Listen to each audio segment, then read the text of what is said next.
Most people buying a camper van in 2026 are going to regret it within 2 years.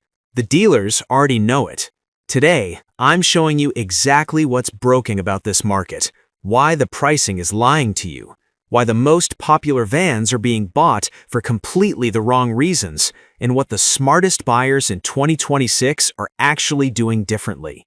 No tours, no sponsor reads, no fluff. By the end of this, you'll either feel way more confident about your purchase, or you'll be very glad you watched this before signing anything. Section 1. The market is not what it looks like. The campervan market in 2026 looks healthy on the surface. Lots of inventory, new models dropping every quarter, prices that look competitive. Here's what's actually happening underneath. After the post-COVID buying frenzy, 2020 through 2023, manufacturers massively ramped up production. Now that supply is finally catching up with demand, but it's not landing evenly. What you're seeing at dealerships right now is a split market, a glut of mid-range vans nobody quite wants, and a shortage of genuinely good builds that everyone does. That middle pile, vans priced between $65,000 and $110,000, that's where buyers are getting hurt. These vans look premium, they photograph beautifully. Reclaimed wood, USB-C ports on every surface, mood lighting on a dimmer switch. But underneath, they're running chassis and electrical systems designed half a decade ago. Systems that haven't kept up with how people actually live in these things full time. And here's the distinction nobody makes clearly enough. A van that looks expensive is not the same as a van that is expensive to own. One hits your wallet on day 1, the other hits it on day 400, when you're 800 miles from the nearest qualified technician and something stops working. Those are two completely different financial events, and most buyers never see the second one coming. There are 3 specific ways buyers are being misled right now, engineered to make sure they land on the wrong side of that equation. Once you see them, you genuinely cannot unsee them. Section 2. The 3 ways buyers are being misled. Mislead number 1. Sticker price versus real cost. The advertised price on a campervan in 2026 is almost meaningless. Without knowing the full ownership cost over 36 months, that number is just marketing. Here's a real scenario. You're looking at a Class B Ford Transit build from a mid-tier manufacturer. Sticker says $89,000. Seems reasonable for a fully converted van, but that price doesn't show you the $4,000 you'll spend in year 1 on things the warranty conveniently doesn't cover.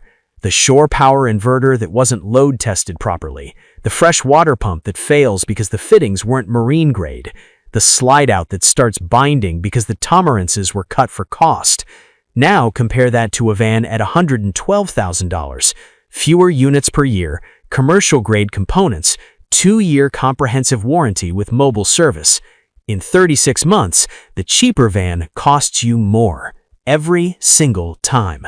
This trap is designed to work exactly like this. And here's the kicker most buyers never factor in. A $95,000 van sold today will likely be worth $20,000 to $30,000 less in just 24 months, even if you treat it perfectly. That's not a prediction. That's the current depreciation curve on mid-tier builds. Your purchase price is not your real financial exposure. Your ownership cost is. Mislead number 2. The aesthetic premium. Social media has created a parallel economy inside this market. Manufacturers know that shiplap walls, Scandinavian pallets, and rooftop terraces with fake grass photograph brilliantly. They drive purchase decisions, so manufacturers charge a premium for those aesthetics, a premium that has nothing to do with what's built underneath. I've been inside vans that look like 5-star Airbnbs and run like someone watched 3 YouTube tutorials and called it done. I've been inside vans that look almost boring, gray walls, utilitarian cabinetry, 0 personality, mechanically flawless, built to run 200,000 miles without drama. Don't buy the Instagram, buy the engineering. Mislead number 3, the future-ready tech pitch. Almost every manufacturer right now is selling you a technology package: app-connected climate, solar management systems, integrated GPS tracking. Sounds incredible. Here's the problem. Most of these systems are proprietary, which means when something goes wrong, and something always eventually does, you can't take it anywhere. You go back to them. They control your repair timeline, your parts availability, your bill. The smarter play in 2026 is open architecture electrical. Victron for solar management, Webasto or SBAR for heat, DC compressor fridge from a recognized brand. Systems any qualified technician anywhere in the country can source and repair. Boring? Sure, but you'll thank yourself on a Tuesday in January in Montana when something breaks and you need it fixed this week, not next month. All three of these traps matter, but they're symptoms of something bigger. A shift that's already underway in this market, and most buyers have completely missed it. All of this also explains why some buyers thrive, while others lose $25,000 in 18 months. Let's get into it. Section 4. The real shift happening in 2026. If you think all camper vans coming out of 2026 are built for the same buyer, you're about to be genuinely surprised. The market is quietly splitting into two completely different industries. Buyers who don't understand that split are going to end up on the wrong side of it. Side 1. The experience vehicle market. Vans used 2 to 4 weeks a year. Road trips, national parks, family vacations. These buyers don't need a full residential electrical system, no composting toilet, no 400 amp-hour lithium bank, just something reliable, comfortable, and easy to drive. For this buyer, some of those mid-tier $80,000 builds are genuinely fine. Side 2, the primary residence market. Full-timers, retirees leaving the traditional housing grind, remote workers. Here's the brutal truth. Almost nothing being built at scale right now is genuinely designed for this use case. The insulation packages aren't rated for true four-season living. The water systems aren't winterized to hold up in a Wisconsin February. The electrical isn't sized for someone running a home office, a CPAP, a full-size coffee maker, and climate control at the same time. They sell you the full-timer's dream, but most vans are built for the weekend warrior budget. That gap right there is where buyers get seriously hurt. So before you look at any model, answer this one question honestly. How many nights a year am I actually going to sleep in this thing? That answer changes everything. Here's the stat that stopped me cold when I dug into last year's service data. Roughly 60% of mid-tier transit-based builds sold in the last 18 months needed a repair between $2,000 and $4,000 within their first year and a half of ownership. Not catastrophic failures, not accidents, normal use, wrong components, inadequate factory testing before the van left the floor. Most of those buyers never saw it coming, and almost none of them had budgeted for it. That number is going to matter a lot in the next section. Section 4. What the smart buyers are doing differently. I've spoken to a lot of van buyers over the past 2 years, people who are 3 years into full-time van life and love every single mile of it, and people who sold at a $25,000 loss 18 months in because they bought the wrong vehicle for the wrong reasons. There are very clear patterns that separate those two groups. Pattern 1. Proven platforms over flashy new entries. The Mercedes-Benz Sprinter and the Ford Transit have dealer networks and parts availability no newer entrant can match yet. Before you consider any newer brand, ask yourself this. If this company didn't exist in 5 years, could I still get this van serviced? That one question eliminates a lot of options immediately. Pattern 2. The conversion route is a serious alternative.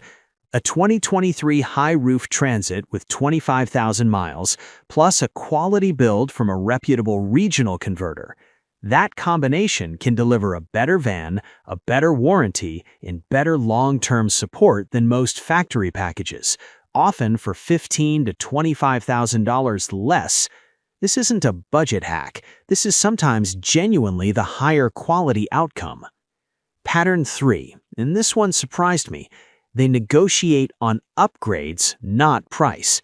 Dealers have almost zero margin flexibility on the sticker right now. Floor plan financing is expensive, inventory is moving slowly, but they have enormous flexibility on upgrade packages. Better battery bank, solar upgrade, exterior awning system.